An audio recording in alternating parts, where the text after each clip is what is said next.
Hi, Mr. Jethro here, and I'm here to talk about Season 2, Episode 5 of Strange New Worlds, called Charades.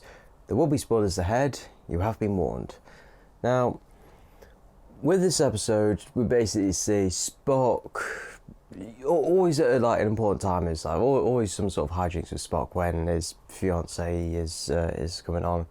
Same for last season, also Episode 5 of that season, so yeah, bit of a pattern here. But with this episode, we see Spock become human. You know, the iconic half Vulcan, half human character we all know and love. He is now fully human, which doesn't exactly go down well with him. Yeah, that comes at the point where his sort of xenophobic mother-in-law-to-be is coming along, and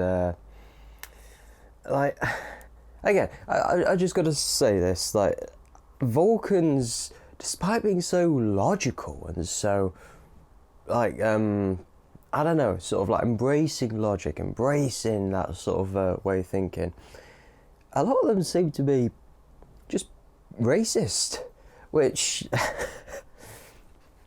I know it's probably like a foil in their character, that they are... I don't know how to describe it, that they have a dislike of humans, which, you know, as a human, I don't blame them. A lot of us aren't exactly logical ourselves, so I get why they may not like humans, but to be sort of outwardly antagonistic like that we see that with... in the 2009 film, where Spock's like, where they introduced Spock into the Vulcan Science Academy, like, oh yeah, you got in, like, you know, despite your disadvantage, and mother-in-law-to-be is also saying that, oh, you have your disadvantage, in front of his mother as well. That's just...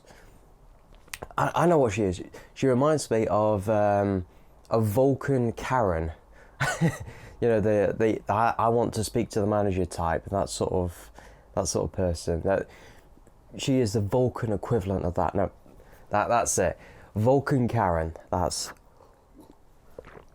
what she reminds me of. But going back to the episode, that sort of helps Spock to look at his human side and experience what it's like to be human. So maybe going forward, he would have a bit more of a nuanced understanding of what it means to be human, which is mostly human crew.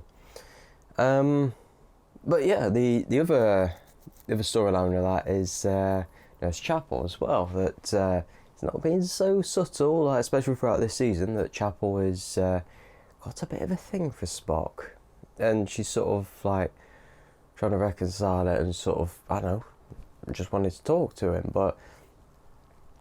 You know, and he's sort of also trying to avoid her, but it's later revealed that he's sacrificed, or nearly sacrificed himself to save her in that sort of situation with the shuttle. And that's quite an endearing moment at the end, that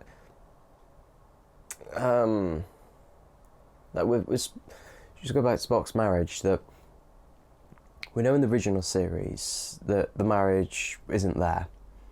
And that's sort of a prequel thing, that we know how it's going to end, so it's not a question of how well would it go, is it going to happen? It's like, how will this not happen? How is this going to fall apart? Like, looking at the chemistry between Spock and Chapel, especially in the original series, and then looking at Strange New Worlds, it's like, will they, won't they? And at the end of this, we see that they will. They sort of embrace each other, and I don't know, that was an endearing thing, and it's nice to see Chapel not get stomped down and sort of able to express herself in that way. And will it last? Again, that whole prequel thing of like looking in the original series, but yeah, no, I liked it. So to round off my sort of like ramblings of the episode, I liked it. It's really good. especially with the character analysis of Spock and Chapel, like going through their own individual storylines, and yeah, that Ethan Peck, great job. Like do something a bit different, so not instead of playing a Vulcan, he's playing a Vulcan who is becoming human. So I think he did that really, really well, and I got to commend him on that. And Jess Bush, again, fantastic as always as Chapel. These actors are really turning these characters into their own. I find personally, I'm not like comparing them to the older series. That I'm starting to think of them as their own characters. Which again, I got to say that for everyone in Strange New Worlds, but just highlighting these two, lovely, perfect. Love to see it, and.